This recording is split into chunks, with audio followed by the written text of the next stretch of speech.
안녕하세요. 네. 날씨가 많이 더운데 건강하신지 궁금합니다.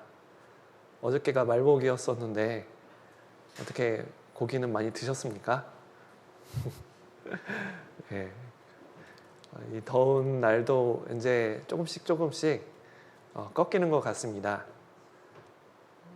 그동안 더워서 못했던 일들이 있다면 비록 코로나 상황에서라도 내가 무엇을 지금 해야 되는지 살펴보면서 올해 한 해를 남아있는 시간을 지냈으면 좋겠습니다. 8월도 벌써 11일이 지났고 이제 한 4개월 조금 더 남게 남았습니다. 그래서 올해 한 해 계획했던 것들이 있다면 오늘 이후의 시간에 한번 생각해 보시고 점검해 보셔서 잘 마무리 지을 수 있도록 해 주셨으면 좋겠습니다. 같이 기도하고 시작하도록 하겠습니다. 천지 만물을 창조하시고 그 가운데 살아 역사하시는 거룩하시고 자비로우신 하나님 아버지, 참으로 감사드립니다. 영원히 멸망받을 수밖에 없었던 저희들을 주님의 귀한 보혈로 구원해 주셔서 거룩하신 하나님의 자녀 삼아 주시고 또 하늘에 있는 신령한 복으로서 복 주심을 너무나도 감사드립니다. 뿐만 아니라 주님의 몸된 교회 안에서 우리를 인도하시고 또 주님의 뜻 가운데 삶을 살아갈 수 있도록 힘과 용기, 지혜와 사랑 풍성하게 채워주심을 참으로 감사드립니다. 그동안 우리가 구원받기 전에는 우리의 육체의 기회를 따라 삶을 살았었지만 이제는 주 안에서 주님의 뜻 가운데 주님의 영광을 위해서 살아갈 수 있도록 기회를 베풀어 주심을 너무나도 감사드립니다. 우리에게 남은 시간이 주님께 기쁨이 되고 주님께 영광을 드리는 삶이 되기를 원합니다. 주 성령님께서 우리에게 부족한 것 가르쳐 주시고 채워 주셔서 주님의 일을 해나갈 때 아무런 부족함 없도록 인도해 주시고 도와주시기를 간절히 기도드립니다. 특별히 23일부터 학예 수양회가 계획되어 있습니다. 비록 코로나 상황에서 많은 어려움이 있고 또 모이지 못하는 상황이지만 이 학예 수양회를 통해서 정말 많은 영혼들이 하나님 앞으로 돌아올 수 있음을 믿고 잘 아오니 주님께서 우리 가운데 더욱더 힘과 용기 불어넣어 주셔서 아직 구원받지 못한 사람들에게 복음을 담대하게 전할 수 있도록 도와주시기를 기도드립니다. 오늘 또 이렇게 말씀 앞으로 함께 모였습니다. 주님께서 우리가 각자가 필요한 마음가짐이 무엇인지 알게 해주시고 그것을 발판으로 삼아 세상의 빛과 소금과 같은 삶으로 살아가며 하나님께 영광을 드릴 수 있도록 도와주시고 인도해 주시옵소서.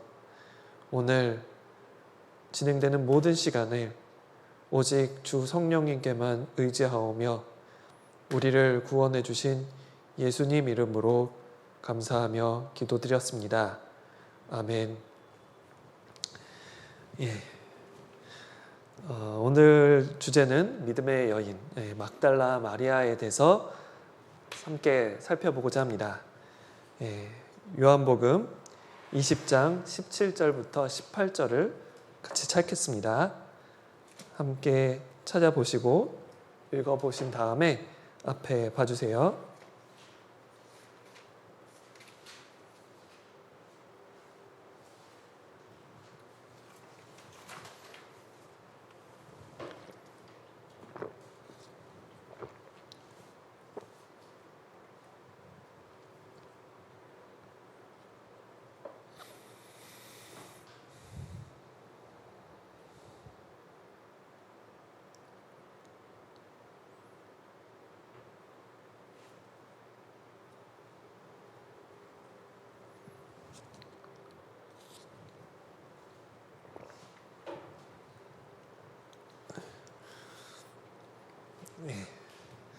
다 보셨으면 앞을 봐주시길 부탁드립니다. 요한복음 20장에 대한 내용을 같이 살펴보려고 하는데, 특별히 요한복음 20장에는 이제 막달라 마리아라는 여인이 예수님의 부활을 목격하고 그리고 그 안에 있었던 일들을 기록하고 있습니다. 그 안에서 우리가 무엇을 교훈받을지 함께 살펴보고자 합니다. 우리가 신앙생활을 할 때 항상 기쁨과 희락이 넘치면 너무너무 좋겠지만 그렇지 못할 때가 많이 있습니다. 때로는 어떠한 일로 눈물을 흘릴 때도 있고 속상한 마음을 부여잡고 인내해야 될 때도 있습니다. 그럴 때 우리는 어떻게 마음을 다스리고 주님이 오시는 그날까지 우리의 걸음을 멈추지 않고 걸어갈 수 있을까?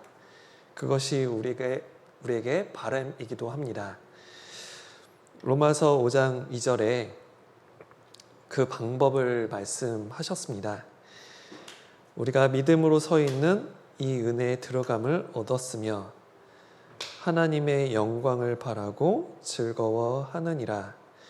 우리가 어려움 가운데에서도 계속해서 신앙의 걸음을 걸어갈 수 있는 비결, 하나님의 영광을 바라면서 걸어가는 것입니다.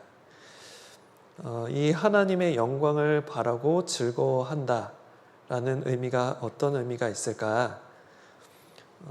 몇 가지로 생각할 수 있는데, 하나님의 영광이 가득한 천국을 기대하면서 즐거워한다 의 의미로 생각할 수 있고, 또 우리 몸이 주님의 영광스러운 몸처럼 변할 것을 기대하면서 즐거워한다 라고 교훈받을 수 있고, 또 우리가 주님의 영광스러운 얼굴을 직접 보는 것을 바라고 즐거워할 수 있다, 그런 의미로 우리가 생각할 수 있습니다. 그런데 우리가 세상의 그 어떤 사람도 하나님의 얼굴을 직접 본 사람은 없습니다. 이스라엘 백성을 지도했었던 아주 훌륭했었던 지도자 모세, 하나님하고 아주 가깝게 지냈습니다.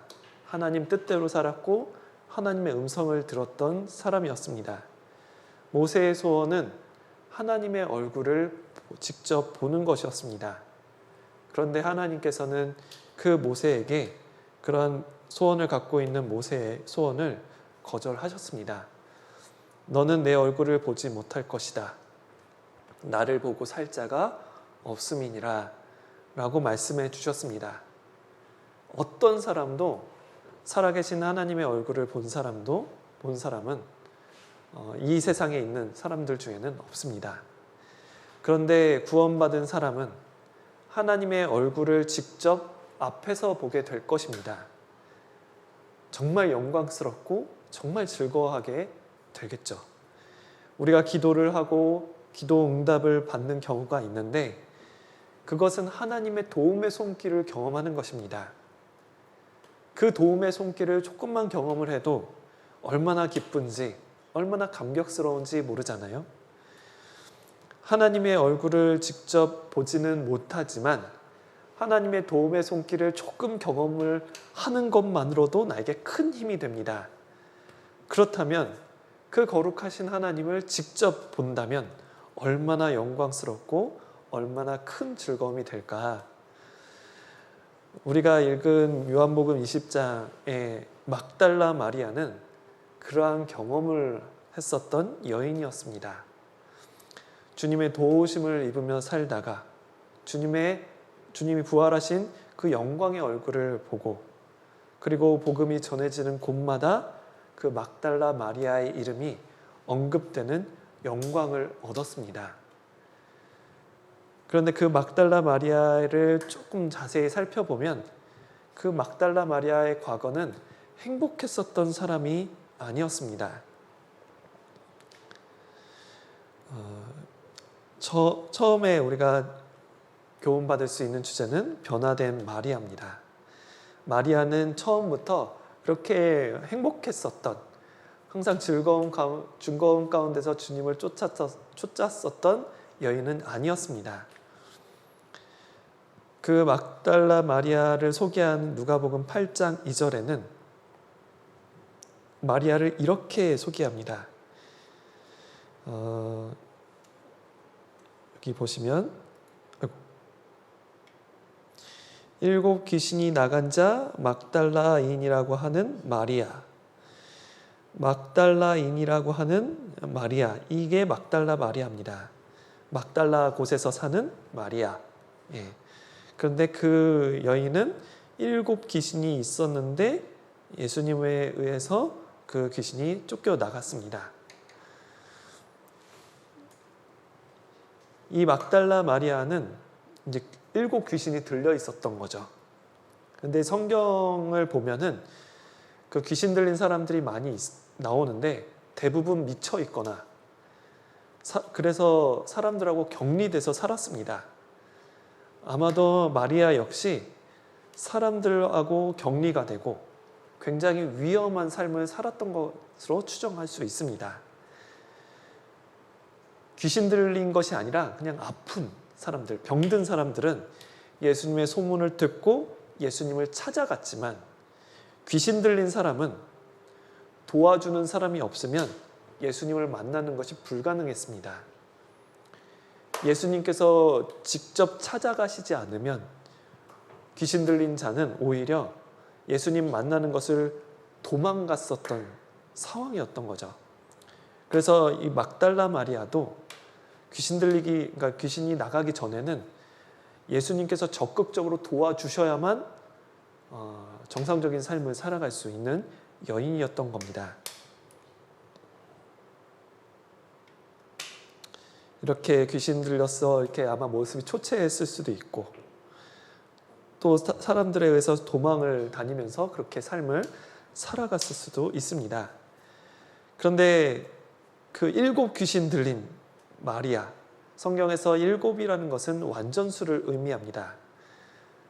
완전하게 귀신이 들렸는데 그때 마리아에게 기적이 나타났습니다.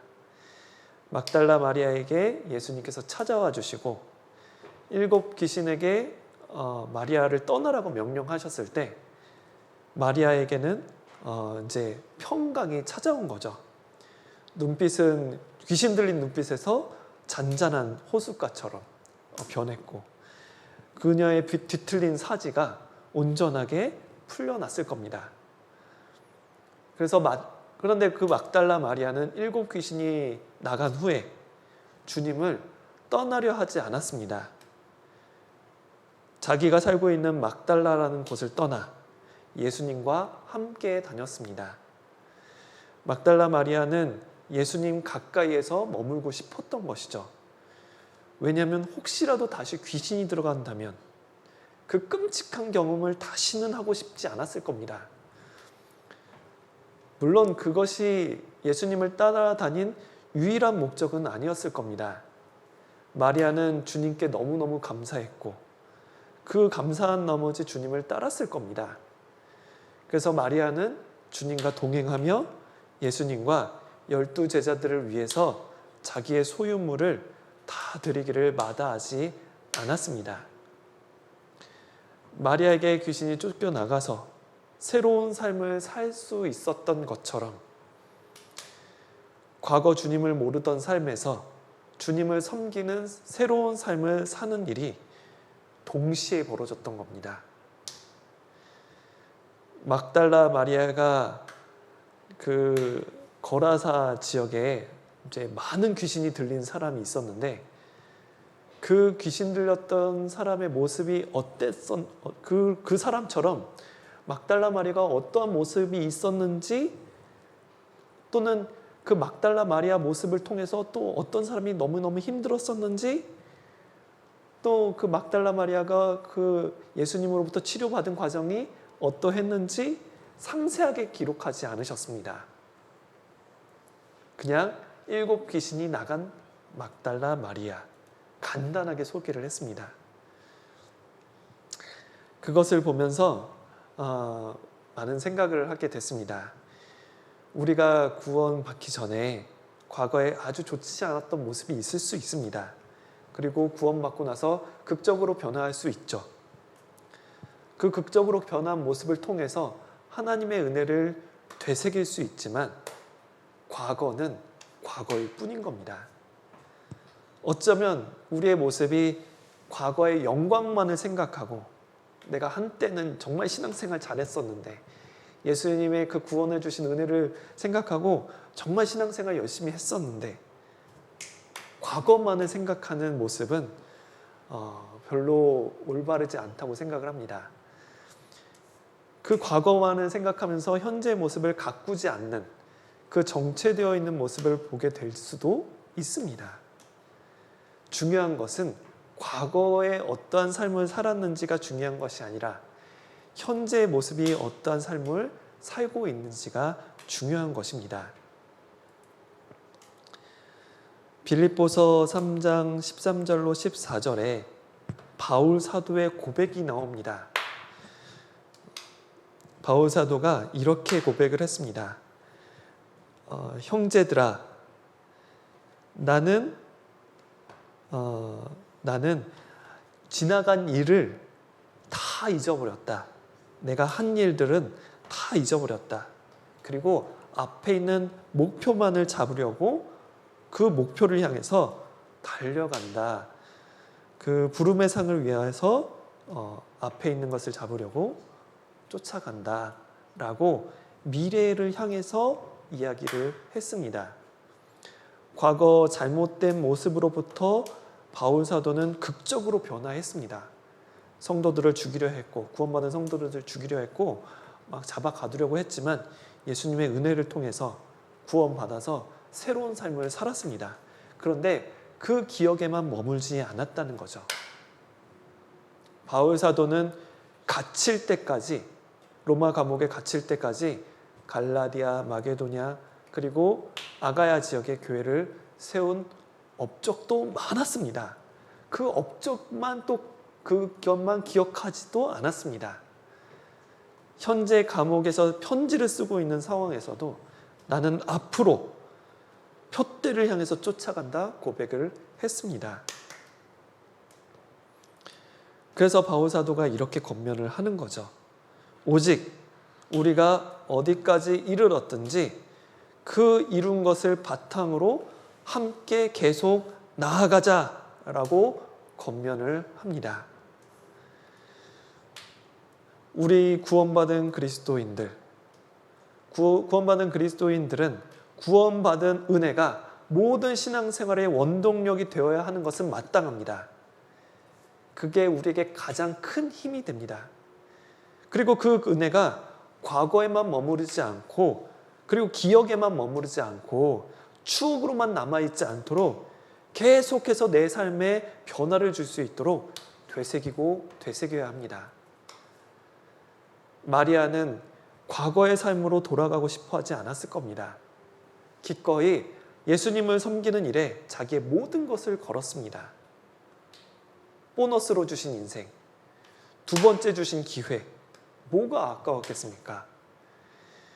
비록 화려한 구원 간증은 없더라도 마리아는 주님께 받은 은혜에 대한 감사함을 삶의 모습으로 나타내 보였습니다. 두 번째 마리아의 모습을 통해서 우리가 교훈받을 수 있는 내용은 끝까지 위치를 지켰다는 겁니다. 예수님께서 이제 십자가에 돌아가시기 전에 예루살렘에 어린 나귀를 타고 입성을 하셨습니다. 그때는 그 예루살렘 그 모습이 막 축제와도 같았을 겁니다.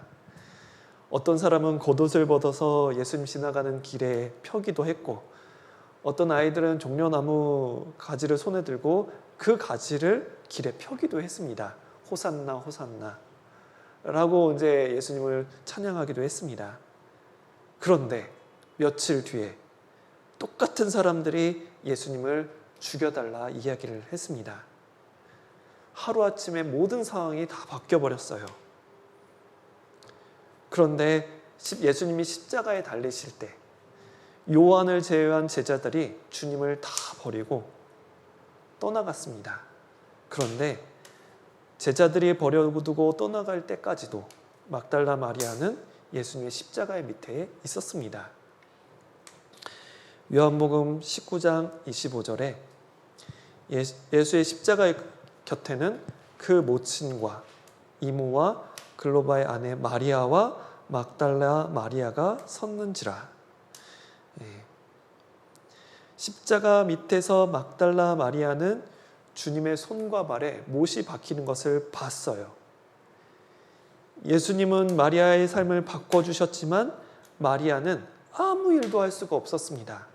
무력하게 예수님이 손과 발에 못이 박히는 것만을 바라봐야만 했습니다. 너무나도 고마운 그 주님이 조롱당하고 채찍질 당하는 것을 보면서 마리아는 마음이 찢어졌을 거예요. 마리아는 모든 것이 끝나고 예수님께서 다 이루었다라고 말씀하실 때까지 예수님 곁에 머물러 있었습니다. 마리아는 주님이 무덤에 묻히시는 것도 봤어요. 마리아는 마지막까지 충성되게 주님을 따랐습니다. 마리아는 어쩌면 이해가 안 됐을 수도 있습니다. 마리아가 바랬던 기적은 나타나지 않았거든요. 끝내 아무 일도 안 나타났습니다. 예수님께서 무력하게 죽어가셨거든요. 예수님이 죽어가실 때 하나님은 그 자리에 계시지 않은 것 같았습니다. 예수님이 돌아가실 때 하나님은 아무 일도 하시지 않고 모든 것을 방치해 두신 것만 같았습니다. 마리아는 속으로 외쳤을 수도 있어요. 주님 내려오세요. 어서요. 왜 그렇게 당하고만 계세요? 귀신도 쫓아내시면서 이 악한 사람들도 쫓아내시고 얼른 내려오셔서 자연까지도 주님의 말씀을 순종하잖아요. 왜 그 능력을 쓰시지 않는 거죠? 왜 쓰시지 않는 거예요? 얼른 내려오세요. 라고 마리아는 속으로 외쳤을 수도 있어요. 아마 마리아는 절망적인 상황 가운데서 충격을 받고 그리고 불안하고 낙심에 빠져 있었을 수도 있습니다. 그런데 마리아가 너무너무 실망에 빠져서 이해가 안 되는 주님의 모습에 그 주님의 모습을 봤음에도 불구하고 그 곁을 떠나지 않았습니다. 하나님은 아무 일을 하지 않는 것처럼 보이지만 그러한 상황 속에서 하나님은 때로는 진정한 믿음을 무엇인지 가르쳐 주시기 위해 모든 것을 다 거두어 가실 때도 있다는 거죠. 성숙한 믿음을 위해서 때로는 좌절의 시기, 낙심의 시기를 허락하신다는 겁니다. 그럼에도 우리는 우리의 위치를 지켜야 된다는 거죠. 성경을 읽어보면 가장 마지막까지 예수님의 무덤에 있었던 사람은 마리아였습니다. 그런 마리아가 예수님의 부활을 처음으로 목격합니다. 주님께서 준비하시는 부활의 아침이 있기 때문에 우리는 묵묵히 우리의 위치를 지킬 수 있고 지켜야만 하는 거죠. 또 우리가 마리아를 통해서 본받을 만한 세 번째 교훈은 담대했다는 겁니다. 같은 요한복음 19장 25절에 예수의 십자가 곁에는 막달라 마리아가 섰다라고 말씀하셨습니다. 예수님께서 십자가가 달리신 그곳은 위험한 곳입니다. 베드로는 죽을까봐, 한패로 몰릴까봐 예수님을 부인하고 맹세하고 저주했습니다. 제자들은 대부분 다 도망을 치거나 오지 못했어요. 예수님과 한패라는 이야기가 무서워서 예수님이 받는 고통을 같이 받을까봐 무서워서 이스라엘 무리 가운데서 왕따를 당할까봐 걱정해서 대부분 오지 않았습니다. 예수님과 동행했던 사람들은 더욱 위험했을 거예요. 그 예수님의 십자가의 곁에는 안전한 곳이 아니었습니다. 칼이 눈앞에 있고 사람들의 시선이 예수님과 조금이라도 연결되어 있는 사람들을 찾으려고 막 두리번 거렸을 겁니다. 그런데 마리아는 어떻게 그 두려워하지 않을 수 있었을까? 그뿐만이 아닙니다. 마태복음 28장 1절에 예수님께서 십자가에 달려 돌아가신 지 3일째 되는 날, 살로메라는, 그리고 살로메, 요한나, 여러 몇몇 여인들하고 같이 예수님의 시신에 향품을 바르기 위해서 무덤을 갔습니다.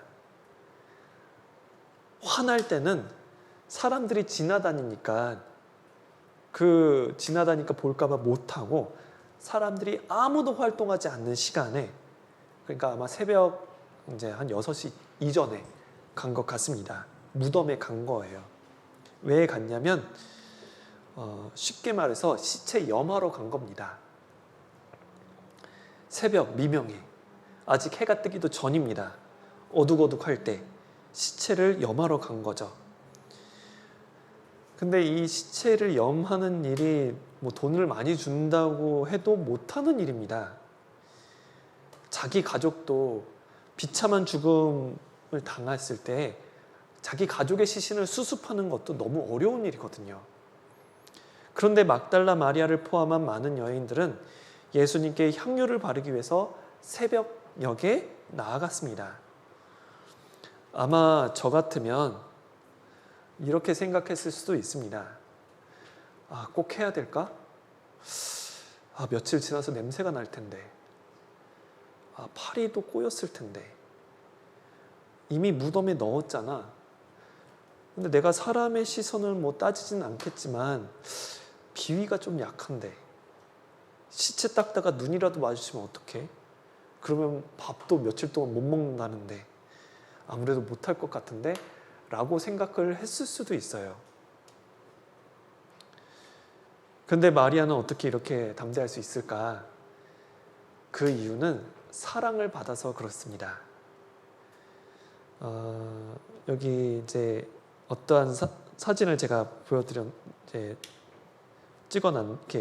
해놨는데, 이 사건을 설명해 드리기 전에 한 가지 질문을 해보겠습니다. 자매님들, 만약에 남편분이 주차를 하다가 잘못돼서 남편이 탄 채로 차가 불이 났어요. 근데 119에 신고를 하자니 너무 늦어요. 내가 가면 나도 위험할지 몰라요. 그러면 그 상황에서 어떻게 하시겠습니까? 이 여인이 남자친구가 탄 차가 좀 이제 위험에 처했습니다.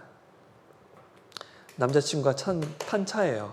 그것을 본 여인이 막 달려가는 거죠. 불구덩이에 있는 남자친구를 구하기 위해서 달려간 겁니다. 이 여인이 이 모습이었어요. 근데 나중에 이제 119 와가지고 차를 이제 다 끄고 정리하고 보니까 차가 이렇게 됐습니다. 완전히 다 탔어요. 남자는 죽었고 여인은 전신 화상을 입은 거죠. 네. 남자친구를 구하기 위해서 불길에 뛰어든 겁니다. 우리가 받은 사랑이 이와 같다는 겁니다. 예수님께서 우리에게 이러한 사랑을 보여주신 거예요. 주님께서 우리를 사랑하셨습니다. 십자가 형벌이 너무너무 끔찍하고 고통스러운 것임을 너무나도 잘 알고 계셨어요. 이 여인이 불타는 자동차에 들어가면 온몸이 성하지 않을 것을 알고 간 겁니다. 그것처럼 예수님도 십자가 형벌을 받으면 너무너무 고통스러울 것을 아셨어요. 그래서 전날 예수님은 머리에 있는 혈관들이 다 터져가지고 피가 땀처럼 흘릴 만큼 긴장하고 그리고 간절하게 기도하셨습니다. 이 형벌을 안 받을 수 있는 방법이 있다면 피하게 해달라고 기도하셨습니다. 그러나 하나님의 뜻은 예수님께서 십자가에 못 박히시는 것이었어요. 그러자 예수님께서는 그런 형벌을 억지로 받으신 것이 아니라 우리를 사랑하셔서 그 형벌을 달게 받으셨어요. 이 여인처럼 사랑하는 마음으로 달게 받으신 겁니다. 그러한 사랑을 마음속에 새긴 사람은 두려움이 없습니다. 하나님께서 나를 죽기까지 사랑하시는데 무엇이 두렵겠습니까? 요한일서 4장 18절에 사랑 안에는 두려움이 없고 사랑 안에는 두려움이 없다라고 하셨습니다. 여전히 구원받지 못해서 지옥 갈지 걱정되어서 두려운 사람, 그 사람은 하나님의 사랑을 온전히 받아들이지 못한 겁니다. 그러니까 신앙생활 자체도 불가능한 거죠. 두려워하는 자는 사랑 안에서 온전히 이루지 못했다라고 말씀하셨습니다. 두려운 사람은 마음속에 주님의 사랑이 임한 것이 아니에요. 구원받은 것이 아닙니다. 그러니 신앙생활을 할 수가 없죠. 그런데 우리는 그렇지 않잖아요. 지옥도 두렵지 않은데 두려울 것이 무엇이 있겠습니까? 여러분 신앙생활이 두려우십니까? 내가 누리고 있는 것들 못 누리게 될까 봐 두려우십니까? 가지고 있는 거 빼앗길까 봐 두렵습니까? 주변 사람들이 놀릴까 봐, 왕따 당할까 봐 걱정되십니까? 십자가의 사랑을 다시 한번 세밀하게 살펴보세요. 하나님의 사랑이 부족해서 내 생활이 안 변한 게 아닙니다. 사랑 안에는 두려움이 없는 겁니다. 마리아는 두려워하지 않았어요. 주변 사람들의 시선을 두려워하지 않았고 설령 새벽녘에 예수님의 시체를 염하러 가는 그 공포감도 없었어요. 왜냐하면 사랑을 받았기 때문인 거죠.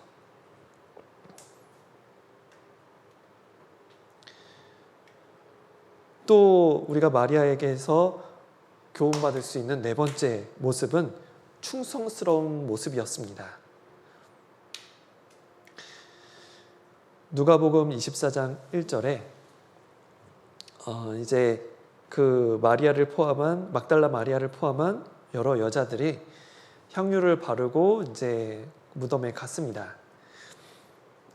근데 이제 그 장면을 생각을 해보면 마리아는 왜 그토록 예수님의 시신에 향유를 바르려고 이렇게 향품을 바르려고 적극적으로 나섰을까요? 예수님 돌아가셨잖아요. 이제 끝이잖아요. 다시 되돌아오지 못하잖아요. 물론 마리아가 예수님의 부활을 듣긴 했지만 그것을 진짜 실제로 믿은 것 같지는 않습니다. 예수님 이제 죽으셨구나. 슬픔 가운데 있었거든요. 마리아 생각은 다시 되돌릴 수 없을 거라고 아마 생각을 했을 겁니다.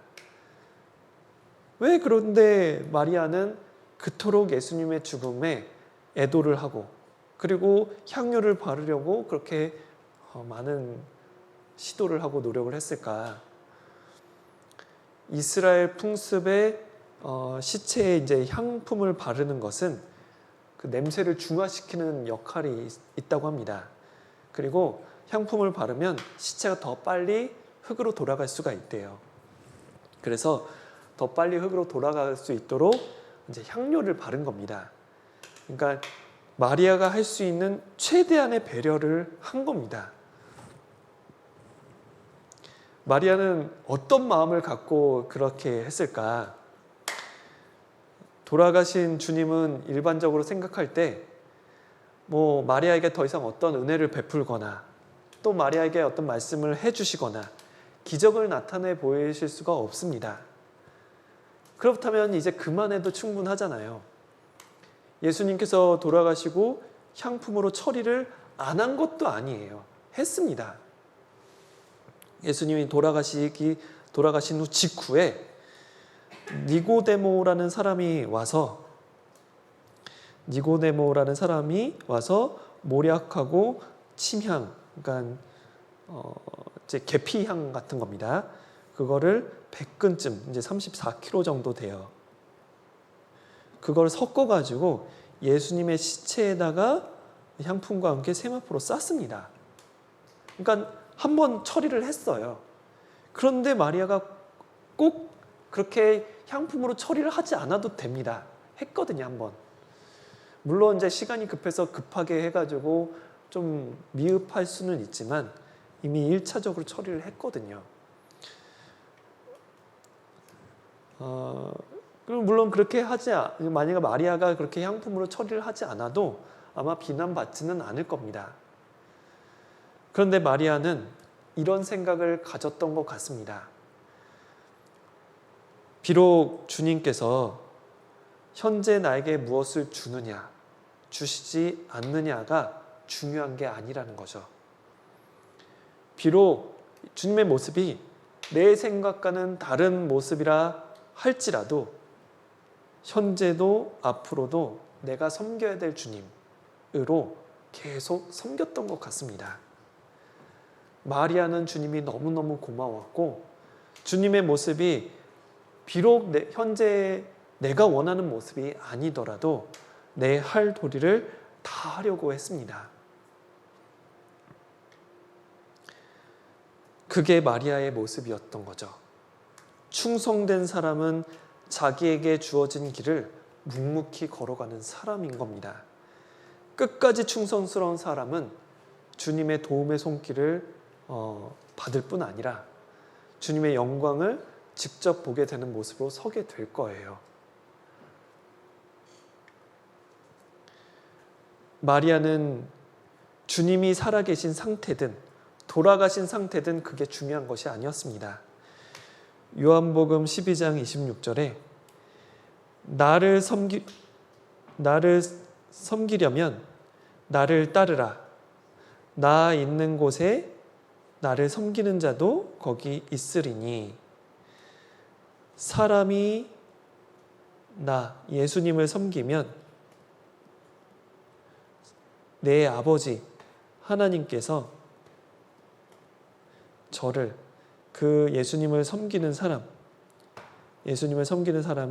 사람을 귀하게 여기시리라. 주님을 섬기는 것에 대한 어떤 이유가 나와 있지 않죠.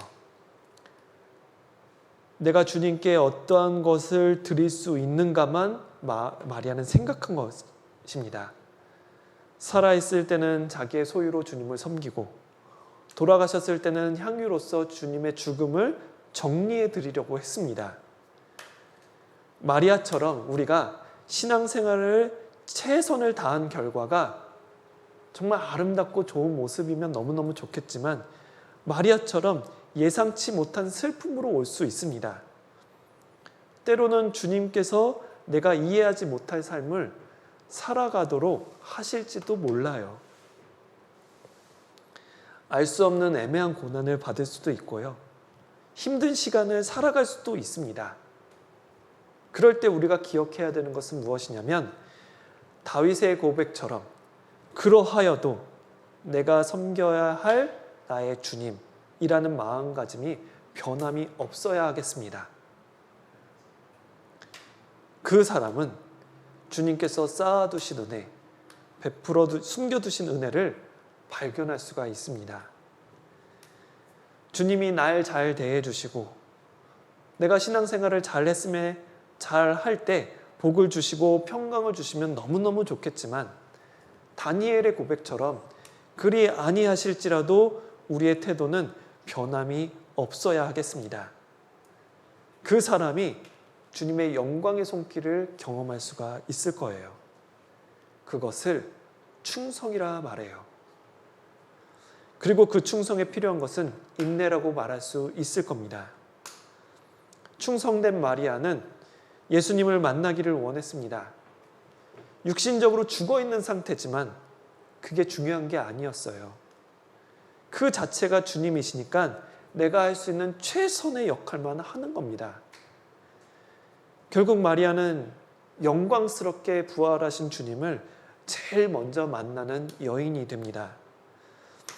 마리아는 담대했고 마리아는 충성스러웠습니다. 마리아는 그것 말고도 한 가지 더 감동적인 모습이 있었습니다. 마리아는 너무너무 간절했어요. 마리아는 간절했습니다. 어떤 부분에서 간절했냐면 주님을 보는 것에 너무너무 간절했습니다.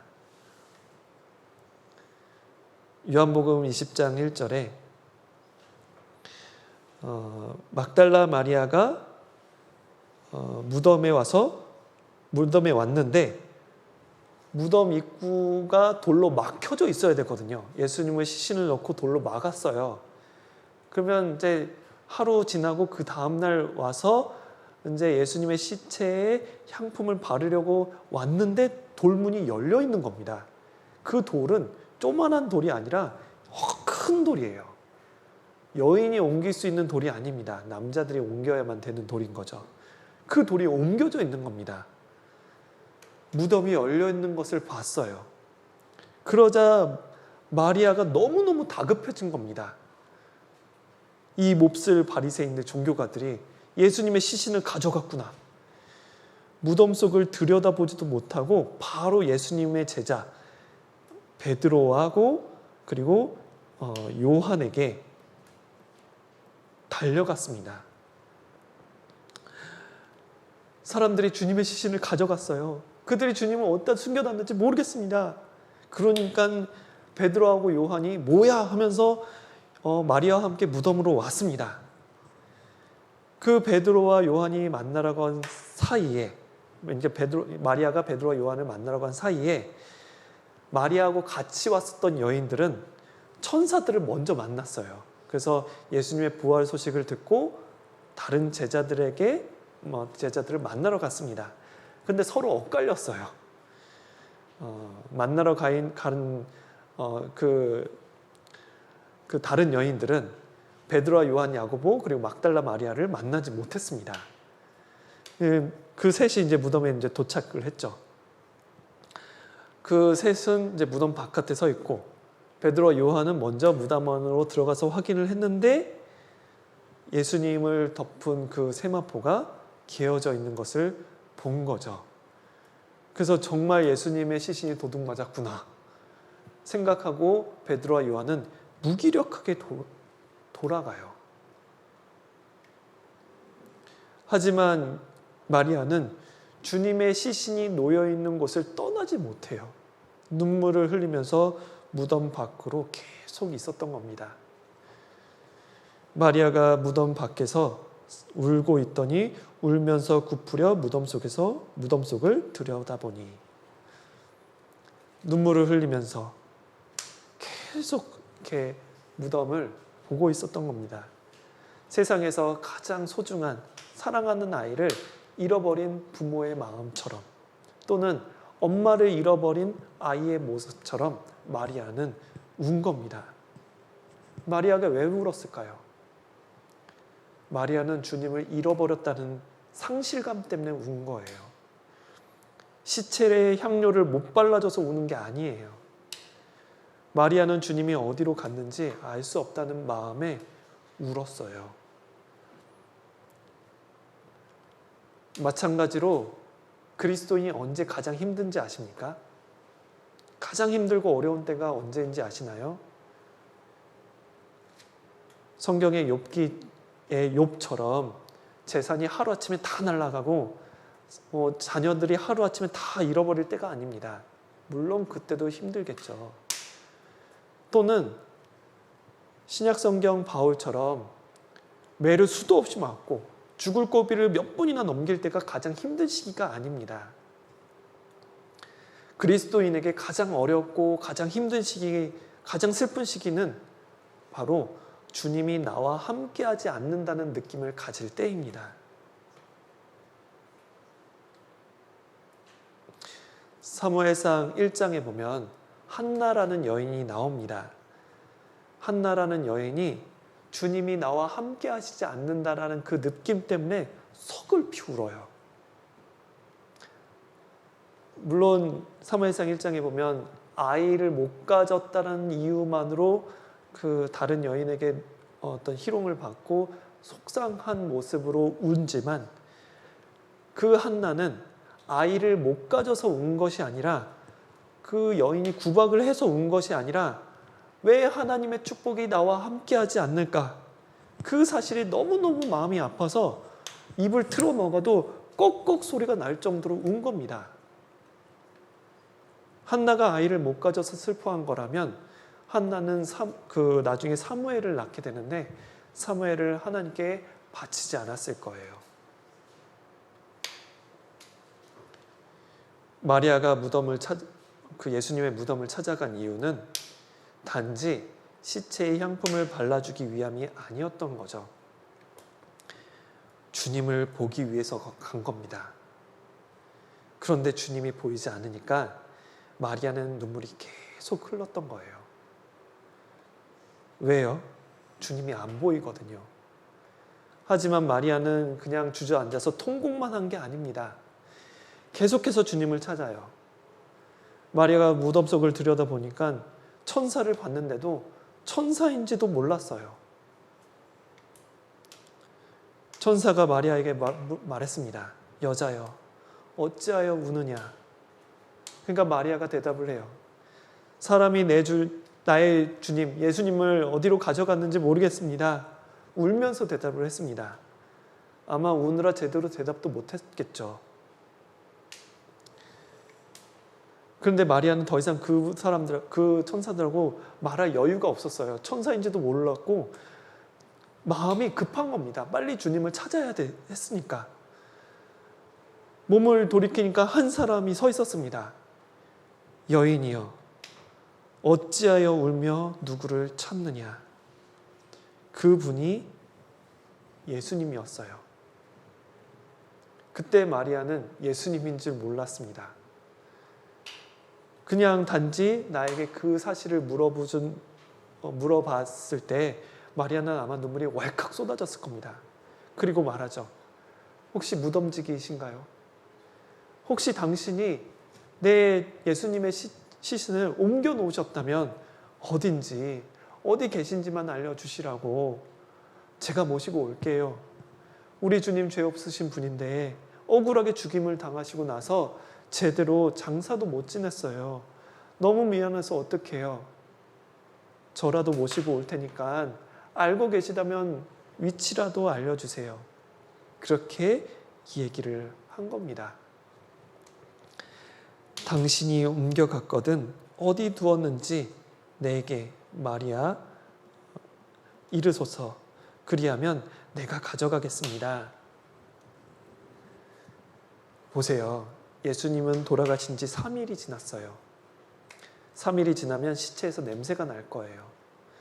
그리고 시신을 옮기는 것은 살아있는 사람을 옮기는 것보다 훨씬 더 어렵습니다. 여러분 혹시 자매님께 여쭤보겠습니다. 남편의 시체를 맨손으로 이장할 용기가 있으십니까? 누군가를 사랑한다고 할 때 그 어떤 것도 문제가 안 됩니다. 마리아는 그게 가능한 거예요. 돈이 문제가 되겠습니까? 더러운 게 문제가 되겠어요? 힘든 게 문제가 되겠습니까? 누군가를 사랑할 때 아무것도 문제가 안 되는 거예요. 아까 말씀드렸던 것처럼 다른 사람이 나를 어떻게 보느냐, 그것도 문제되는 게 아니죠. 심지어 내가 사랑하는 사람 때문에 내가 아플 수 있어요. 그것도 문제가 안 됩니다. 마리아는 여자의 몸으로 시체도 문제없다 이거예요. 예수님의 죽음도 내가 할 수 있는 한 지켜주겠다, 그런 마음이었던 거죠. 내가 할 수 있는 한 주님과 함께하고 주님을 기념하겠다, 절망스러운 상황에서도 주저앉아 울고만 있지는 않은 겁니다. 마리아는 예수님 보기를 간절하게 원했어요. 마리아가 예수님 얼굴 보면 좋고 예수님 얼굴 못 보면 말고, 그게 아니었어요. 안 보면 죽을 것 같은 거예요. 너무너무 보고 싶었어요. 자기의 인생을 바꿔준 예수님의 얼굴을 마지막에라도 단일초라도 너무너무 보고 싶었던 겁니다.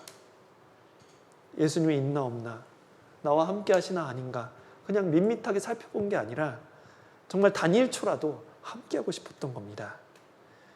그래서 마리아는 앞에 있는 누군가, 내가 시체를 들고 올 테니까 그래도 괜찮으니까 위치만이라도 알려달라고 말했던 겁니다. 주님은 마리아의 모습을 보고 얼마나 고마웠을까요? 자신을 이렇게 사모하고 또 이렇게 충성스럽게 끝까지 자기를 보고자 하는 여인에게 얼마나 깊은 감동을 받았을까요? 그러한 마리아에게 단 한마디 단어로 마리아의 모든 감정을 놀라운 기쁨으로 바꿔주십니다. 주님께서 이름을 불러주시거든요. 마리아야. 얼마나 감동스러운 장면인가요? 드라마 보면 그러잖아요. 그러니까 여주인공이 어떤 위기를 맞아가지고 막 좌절하고 눈물을 흘리고 있는데 갑자기 남자 주인공이 백마탄 왕자처럼 등장하죠.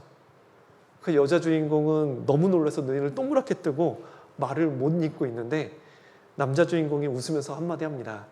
추운데 여기서 뭐 하고 있어? 그러면서 음악이 흐르면서 다음 이 시간에 그렇게 드라마를 보게 되잖아요.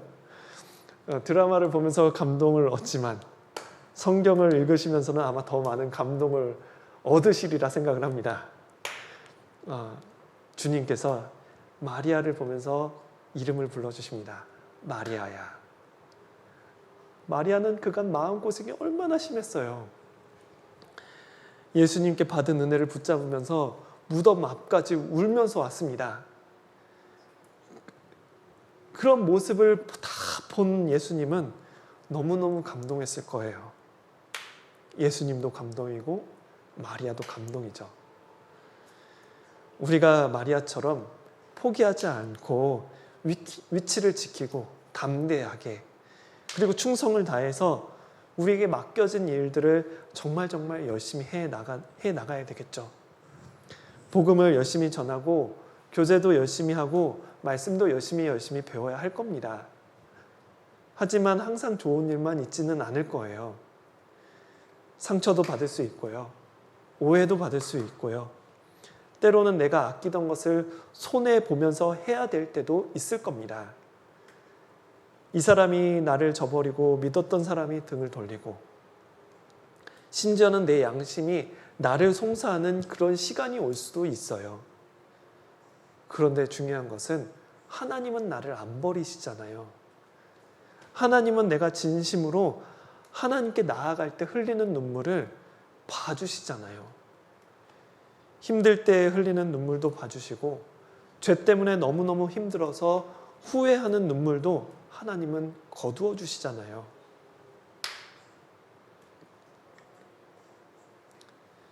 마리아는 전심으로 주님을 찾았습니다. 예레미야 29장 12절 13절에 너희가 전심으로 나를 찾으면 나를 만나리라. 우리가 전심으로 하나님을 찾으면 하나님의 손길을 만날 수 있을 거예요. 마리아는 이 말씀처럼 전심으로 주님을 찾았습니다. 그 마리아에게 예수님은 찾아오셨어요.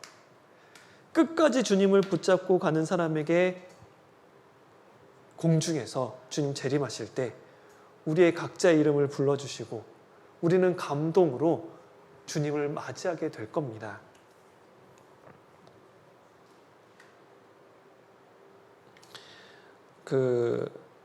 한창 이제 플래시 동영상이 유행할 때 되게 옛날 동영상인데 그 짧은 동영상 하나가 있습니다. 그 동영상을 이제 캡처를 떠가지고 설명을 드리면 예수님께서 한 소년에게 이렇게 표대를 지켜줄 수 있겠니? 라고 부탁을 합니다. 그래서 이걸 보고 사람들이 내가 간 길을 알 수가 있으니까 꼭 이 표대를 잘 지켜주렴 라고 부탁을 합니다. 그래서 소년은 걱정 마세요. 제가 돌아올 때까지 잘 지키고 있을게요 라고 이제 답변을 하면서 많은 사람들이 주님이 가신 길을 갈 수 있도록 잘 지킵니다. 뭐 처음에는 기분이 좋았겠죠. 그런데 시간이 지나면서 이제 쓸쓸한 날도 오고 어려운 날이 찾아왔습니다. 바람이 불면 그 기둥을 잡기도 버거울 거고 점점 더 바람이 세지는 날도 있었을 겁니다. 또 비가 오나 또 눈이 오나 그 길을 이 기둥을 지키는 일이 쉬운 일이 아니었어요. 근데 오신다는 주님은 오시지 않고 점점 힘이 빠져갔습니다. 거센 바람이 부는 어느 날 자기가 끝까지 이 표대를 지키려고 했지만 힘이 빠져서인지 놓칠 때가 있고 넘어진 거죠. 우리가 신앙생활을 할 때도 넘어질 수도 있어요. 아프고 힘들 때도 있다는 거죠. 그런데 이 소년이 다시 일어날 수 있었던 것은 주님께서 나에게 베풀어 주신 사랑, 나를 향한 믿음, 그 믿음이 너무 고마워서 다시 눈을 뜨고 그 십자가를 부여잡고 끝까지 주님 오신 날을 기다립니다. 처음에는 힘있게 들었지만 이제는 힘도 없어서 주저앉아서 주님을 기다리는 거예요. 그러다가 멀리서 그림자가 보입니다. 그토록 기다렸던 주님의 모습이 보이는 거죠. 주님을 다시 만나니까 이 소년의 눈에 눈물이 그렁그렁해요. 그리고 다시 오신 주님도 그 소년이 너무 고마워서 눈에 눈물이 고여 있다는 거죠. 그래서 두 사람은 같이 포옹을 하고 행복하게 오래오래 살았다는 행복한 이야기가 있습니다. 주님은 우리를 아십니다. 우리의 이름도 아세요. 우리의 이름도 아시고 말씀을 통해서 우리를 부르시고 계십니다.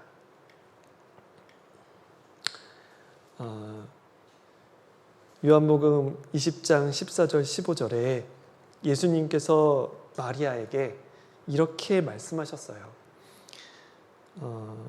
마리아라는 이름을 부르시기 전에 여자여 어찌하여 울며 누구를 찾느냐, 이 말을 가지고 우리가 한번 교훈을 받아보도록 하겠습니다.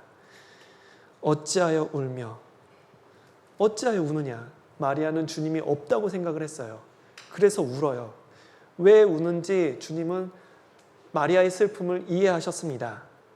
부활하신 주님께서 죽은 주님을 찾는 마리아에게 울지 말라고 위로하시잖아요. 우리도 마리아처럼 주님을 못 볼 수 있어요.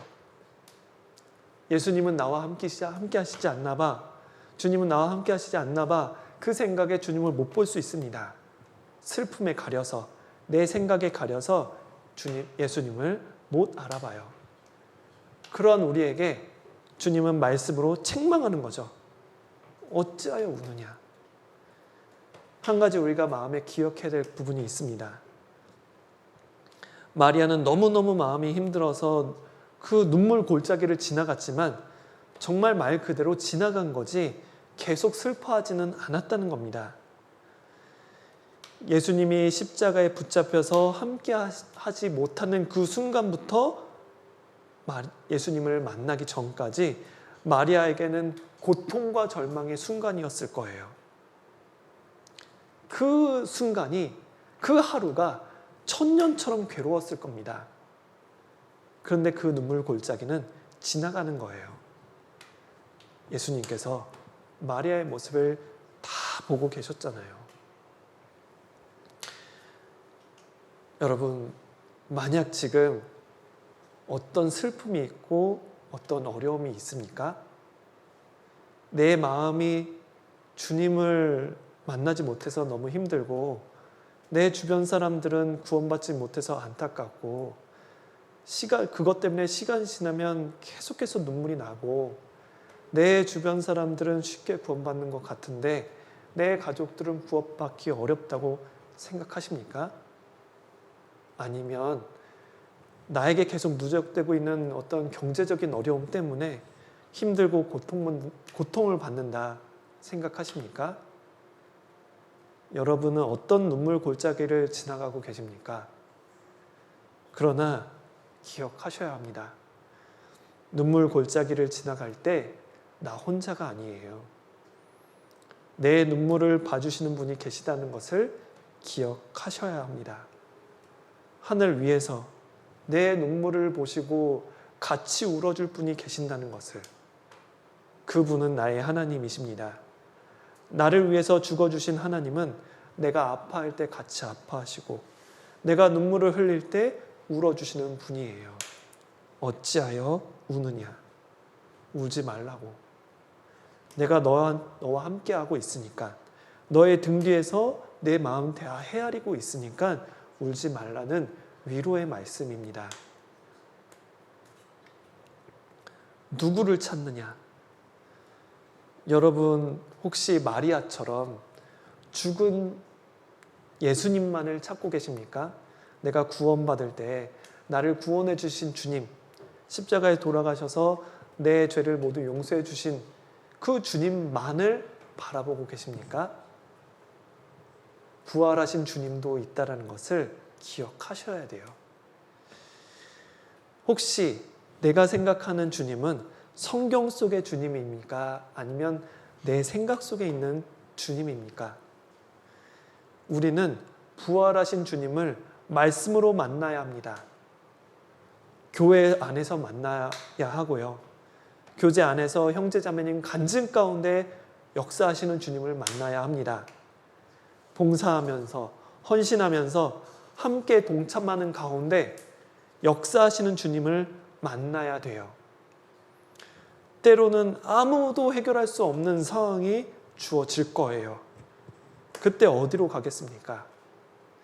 사방이 다 막혀도 언제나 위는 열려 있거든요. 하나님을 향해서 눈물을 흘리면서도 나아가야 되는 것이 가장 중요한 해결책이에요. 우리가 정말 주님을 만나서 해결을 볼 때까지 주님을 찾아야 합니다. 누구를 찾느냐? 비록 내가 슬프고 힘든 상황에서 위로를 얻기 위해 주님을 찾아야 되는데 주님이 아닌 다른 것을 찾고 있다면 멈춰야 되겠죠. 우리는 주님을 찾아야 합니다. 그러면 만나 주실 거예요.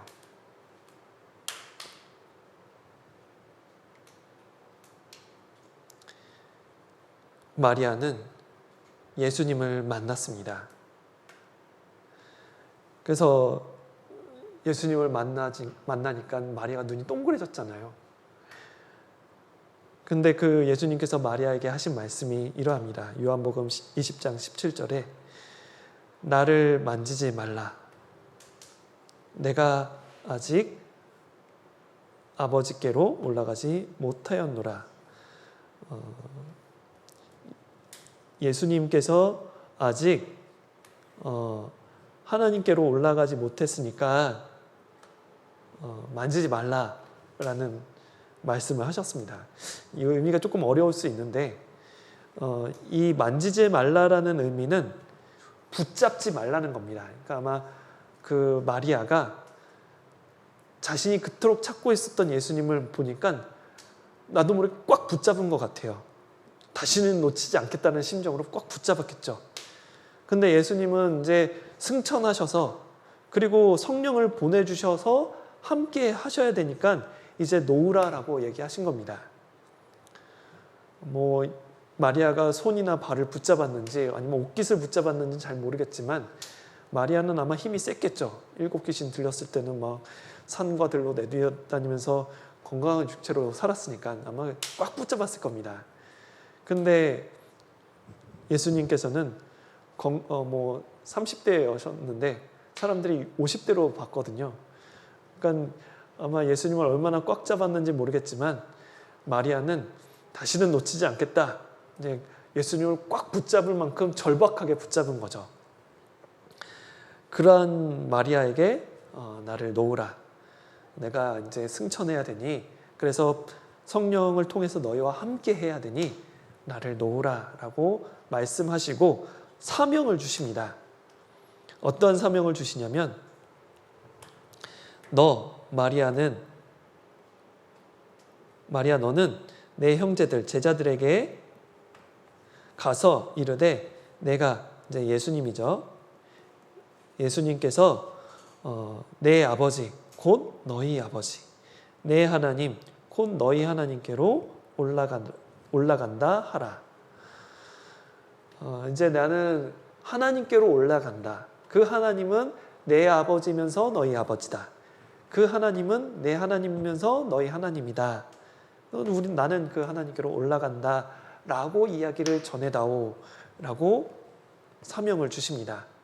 주님을 목격한 사실을 전해달라는 사명을 받습니다. 근데 그것이 저는 읽으면서 조금 이해가 안 됐습니다.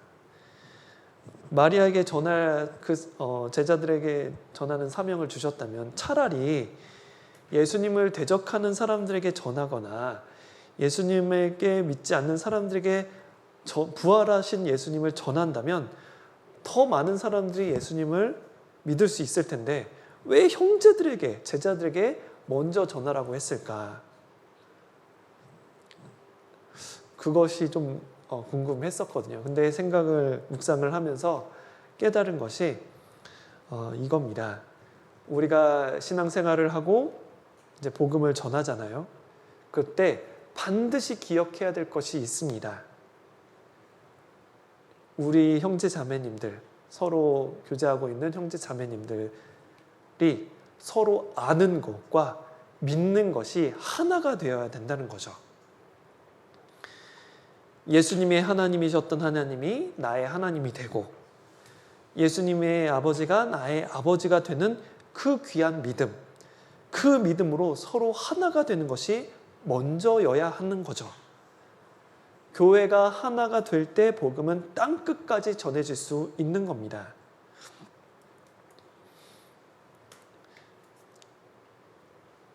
그래서 막달라 마리아는 그 사실을 먼저 제자들에게 전했습니다.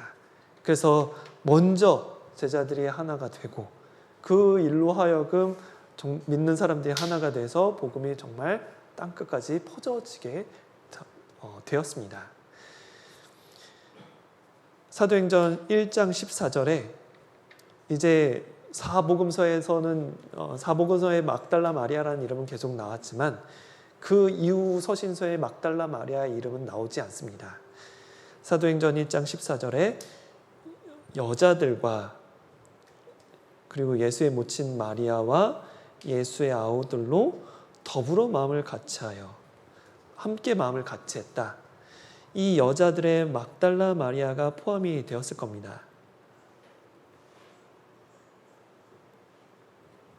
그리고 다른 여인들도 또 포함이 됐겠죠.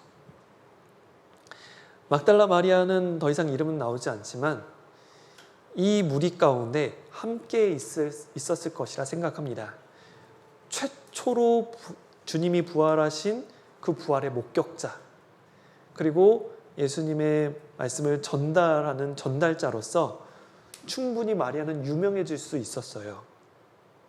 그런데 마리아는 성경에서 더 이상 자신의 이름을 높이지 않았습니다.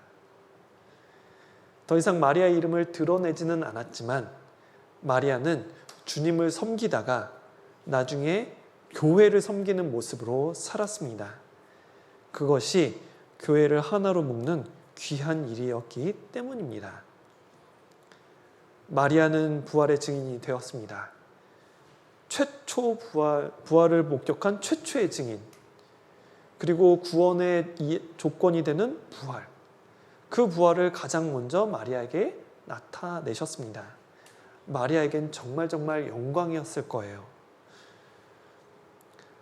아마 그 마리아처럼 사랑과 감사로서 주님께 자신의 전부를 드리는 자에게 하나님께서는 참으로 특별한 영광을 준비해 주실 겁니다.